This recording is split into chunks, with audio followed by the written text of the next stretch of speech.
Yes, when your salary is paid from the UN, it is exempted from the income tax. Other allowances and benefits you can be able to get, like child allowance, spouse allowance, secondary dependence allowance, language allowance, and danger pay is also applicable in this category. What is the salary for hire and professionals and hire? So here's the thing. In the professional and higher categories, you are normally recruited internationally. You will receive a salary which is paid on the basis of the worldwide scale, and benefits which take account on your dependents and the cost of living on your duty station. So there are two ways in how this amount is calculated. The first one is the base salary. They will tell you this is your base salary. And then on top of that, there's what they call the post adjustment. And post adjustment basically considers where are you living, what is the cost of living in that area, what are your dependents, and the rates are just right here in this other site called the International Civil Service Commission website, and they can easily show you how you calculate it. So we were looking at this. There's the basic pay and the post adjustment. What are the benefits? All this. We have talked about rental subsidies, allowance, dependency allowance. If you have eligible dependent like spouse or children, they also go ahead and explain under certain conditions you might get education grant if you have eligible children in school.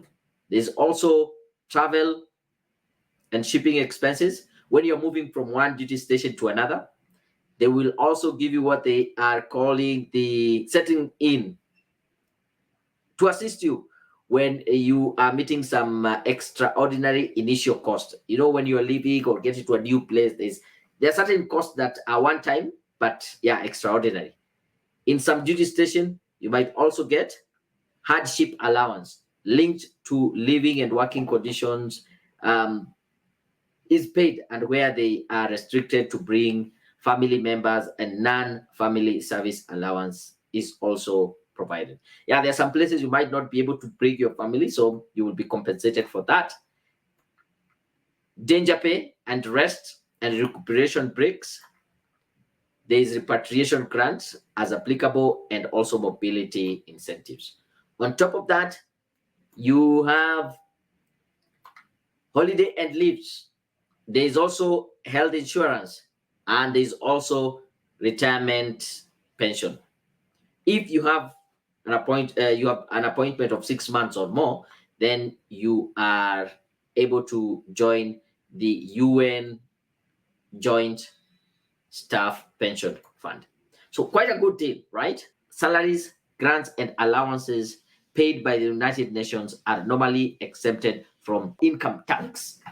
Yes, when you're paid salaries, your salary is paid from the UN. It is exempted from the income tax. Other allowances and benefits you can be able to get, like child allowance, spouse allowance, secondary dependence allowance, language allowance, and danger pay is also applicable in this category.